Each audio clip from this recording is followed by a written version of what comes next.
आप देख रहे हैं इफ्तिखार आज ये वो मतलब आज मैं कह रहा हूं आज सॉरी ये कहना नहीं चाहिए लेकिन मेरा दिल कह रहा है भाई नेटिजन्स के हवाले से उनकी जबान बोलूंगा आज चाचाइज्म होने वाला है। अगर आज ये मैच पाकिस्तान जीत जाता है चाचा दे नारे वजे वजे ये हो जाएगा आज। लव यू इफ्तिखार भाई, लव यू।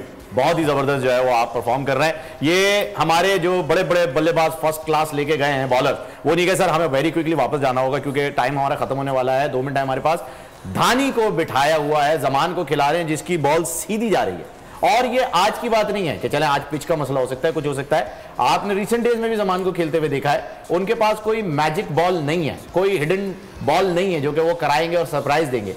धानी इनके मुकाबले में कितना अच्छा बॉलर इसे बिठाया हुआ है ना भाई। अब बिठाया हुआ क्यों, देखिए कल शाम तक तो वो मुझे जो मैं डाउटफुल हूँ, मैं 100% नहीं कह रहा हूँ, कल शाम तक तो वो नहीं था वहाँ पहुँचा, वहाँ पर है पता नहीं आज सुबह शायद पहुँचा होगा, इस वजह से शायद। अब तीसरा जो दूसरा नया बॉलर खेला है मोहम्मद वसीम, उसका भी मुझे कोई ऐसी खास बात नजर नहीं है। तो धानी अगर अवेलेबल था तो उसको जरूर खिलाना चाहिए, बिल्कुल जरूर खिलाना चाहिए था। नहीं एक बात तो देखिए यहाँ बैठ के हम इस वजह से नहीं कह सकते, पर टूर मैनेजमेंट को कभी जबरदस्ती ब्लेम नहीं करना चाहिए। एग्जैक्टली मतलब ये कोई ब्लेम नहीं है, ये सिर्फ और सिर्फ हमारी एक सोच थी कि अगर वो होता तो शायद इससे बेहतर कर लेता। खैर नाजरीन वक्त खत्म हो रहा है, विनर अनाउंस कर देते हैं। आतिक आमिर जो है वो विनर है आज के, और सही जवाब से भाई आप बता दीजिएगा जीता है उन्होंने खालिद स्वीट्स का ये गिफ्ट है 5 बार। ओके जबरदस्त, 5 बार जो है वो आज तक ओडीआई में बाबर आजम स्टंप आउट।